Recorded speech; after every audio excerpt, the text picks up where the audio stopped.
अभयं शरणं शुभमस्तु, संभवकरणं हरमस्तु, देवं वर्णं कर्मस्तु, पापं चरणं परमस्तु, पापं धर्मं मर्मस्तु, तारं कर्मं कर्मस्तु, हृदयं बीजं धर्मस्तु, शोकं दुःखं हरमस्तु, शोक।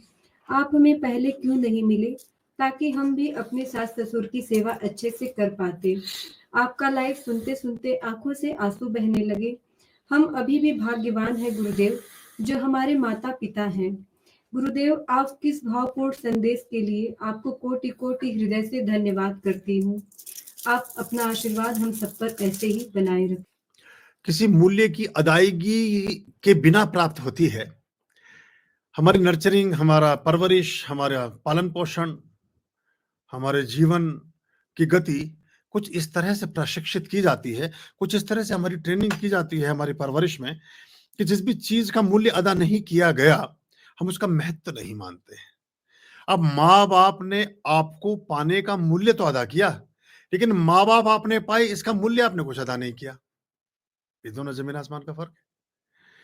जिस दिन एक बच्चे का जन्म होता है, बच्चे का ही जन्म नहीं होता, उसी दिन माँ और बाप का जन्म भी होता है, क्योंकि उस दिन से पहले वो माँ नहीं थी और उस दिन से पहले वो पिता नहीं था।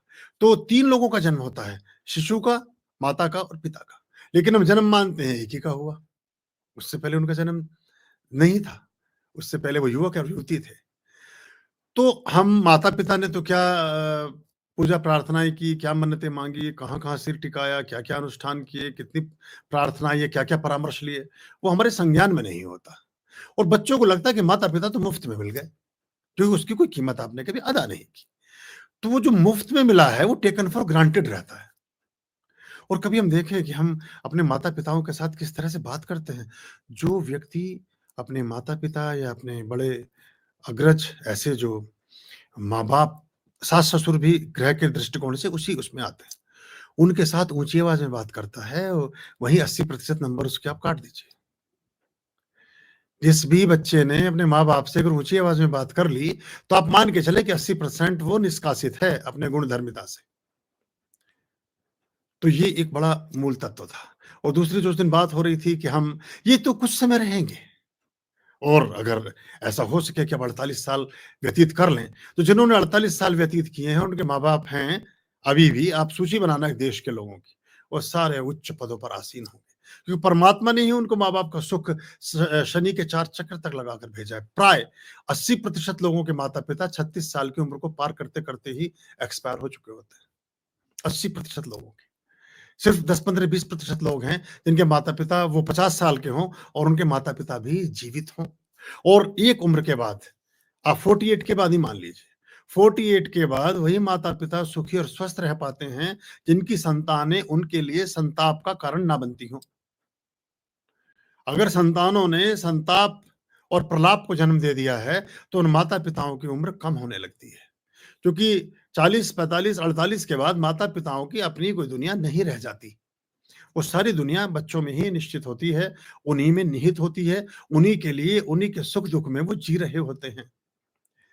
और ऐसे में वो बच्चे अगर किसी भी तरह से कुछ भी, चाहे गलती हमारी है, चाहे ग्रह गोचर है, चाहे परवरिश का दोष है, चाहे संगत खराब है, कुछ भी कारण रहा हो, अगर वो बच्चे ऐसे हैं कि माता पिता के लिए दुख का, संताप का या किसी तरह की कलह कलेश का कारण बन रहे हैं, तो उन माता पिताओं की उम्र कई वर्ष घट जाती है।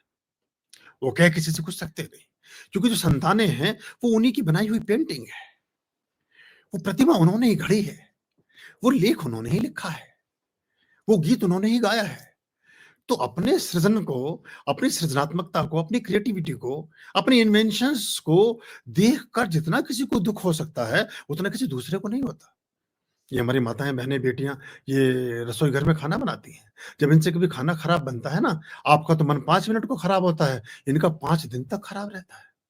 उसे याद ही करती रहती है, उस दिन ना वो हलवा ठीक नहीं बना था, लग गया था जरा कढ़ाई में, वो साग ना नमक जरा कम रह गया, कि जरा सा अच्छा बनता ना तो बड़ा मजा आता। अब तो खा के निकल भी लिए, कम ज्यादा का आपको होश भी नहीं। वो बेचारी उसी उधेड़-बुन में लगी पड़ी है। इतनी छोटी सृजनात्मकता में अगर इतना संताप छिपा है, तो जो चीज 100 वर्ष तक रहने जाने वाली हो, उसके बारे में कितना सोचना होता होगा, ये हमें ध्यान देना चाहिए। और कोई भी व्यक्ति समाज में किसी भी व्यक्ति के लिए, मित्र मंडली हो, रिश्तेदार हो, गुरुजन हो, माता पिता हो, अड़ोस पड़ोस हो, प्रांत हो, देश हो, राष्ट्र हो, ये विश्व ही क्यों ना हो, उसमें अगर किसी प्रकार की उसकी खूबसूरती में, उसके सम्मान में, उसकी गौरव गरिमा में आप लेश मात्र वृद्धि नहीं कर सकते, तो उसे घटाने का भी कोई हक आपको नहीं है। अगर आप माता पिता का सम्मान नहीं बढ़ा सकते, तो उसे घटाने के कारण भी ना बने, क्योंकि किसकी औलाद है भाई तू, अरे किसने जन्म दिया है तुझे। तो ये जो है और हाँ है, ये बड़ी जबरदस्त है। अगर जिंदगी में हाँ है तो बड़ी प्रसन्नता है, और अगर हैं तो प्रश्नवाचक है। आप कोई घटना घटी कि वो बम गिर गया, बोले हैं ये कब गिरा, और एक उसने कहा कि आप हमारे लिए 10 लाख रुपए का इंतजाम करें, वो बोले हाँ हो गया है। ये हाँ और हैं, बस ये ऐसी चलती है। तो जिंदगी भी इसी के वर्तुलों के मध्य गति करे तो आप खुद भी अच्छा आनंद अनुभव करेंगे।